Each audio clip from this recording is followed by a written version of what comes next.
Pigeon Pose, Kapotasana. From tabletop, slide your right knee towards your right wrist, your right ankle towards your left wrist. Keep your right foot flexed to protect your knee, and then sink your hips to your own edge of subtle resistance, but not pain. So you feel some sensation, some work in the outer right hip.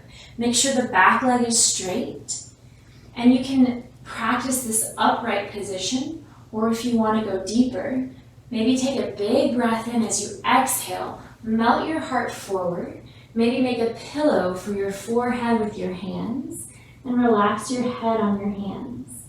Pigeon Pose is great for releasing tension in the hip, and maybe think of freeing up any emotional stress you might be carrying around in your hips, freeing up any energy that's not serving you well.